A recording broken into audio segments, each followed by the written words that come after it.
Gavin DeGraw, what's up? How are you? I'm really good. How are you doing? Thank you for coming down to do the Night the Bee Stole Christmas. It's a pleasure. Pleasure to be here. I know you've been in New Orleans plenty times. Yes. How is it for you to come to New Orleans? Is there something new every time? Almost. Really? You know what it is, man? This place is really saturated with good food and good musicians.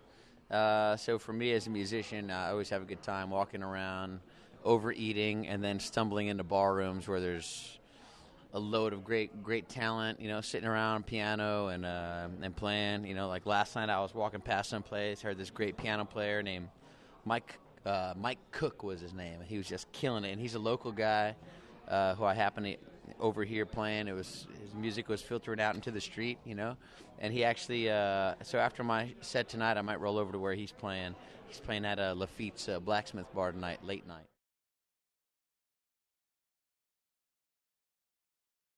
There. Have you ever been to those places that do the dueling pianos, and have you ever been tempted to go up and duel since piano's your deal? I have been to those places, though I'm never tempted to get up there and duel. I think I never got the inkling to go duel with a guy on the piano keys. I don't know why that never really crossed my mind. It might have had something to do with staring across piano tops, gazing into each other's eyes. That never really appealed to me. Yeah, I was like, wow, his eyes. He could play, but his eyes, those eyes, they're piercing me. So what's the one thing that you have to do whenever you come to New Orleans? Oh, one thing that I have to do? Hey, you just dueled me with your mic in the face. He's like, glad I have a protective guard. Yeah, he's like, touche, DeGraw.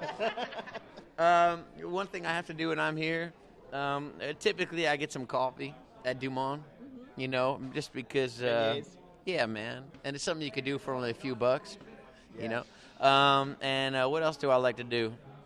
I just like to jump in the mess, I mean, I think that New Orleans has a lot of that post-apocalyptic vibe that is desirable as an artist, so I just never heard it put that way. Yeah, I like to delve into all that stuff, Okay, one more thing I have to ask you, because I saw the video for "In Love with a Girl." Yeah. With the chick from Laguna Beach, Kristen. Yeah. How did that come about, and how did you convince her to make out with you? Well, she kept emailing me, sent me a lot of pictures and stuff, and I was like, okay, I guess I'll allow you to be in one of my videos. All right, now the real story. Yeah. Okay, basically, so every night I would go to her apartment building and throw small rocks at her window until she would come to the window and answer me. And I'd be like, hey, Kristen, it's me, Gavin. She'd be like, oh, what do you want again, DeGraw?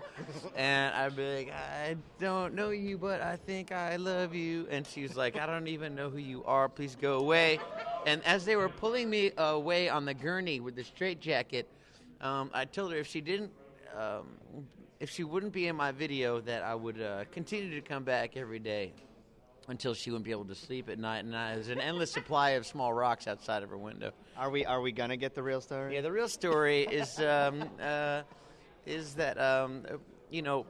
right after I got out of prison, I didn't realize that dating would be so difficult, and there was a small batch of Hollywood talent that was interested in ex-cons, and Kristen was one of them. Now I don't know how it came up. Actually, I saw a picture of her. Someone presented it to me. She was like, "What do you think of this girl? Think she'd be good for the video?" And I was like, "No." They were like, "Too late. They already selected her." And I was like, "Okay." And that was it. All right. Well, that's a good story, Gavin. You're headlining the Night to Be Still Christmas. We thank you one more time for coming. Thanks and for kick having ass me, tonight. Man. Thanks All for right. having me. I'm looking forward to it. Thanks a lot. I like it.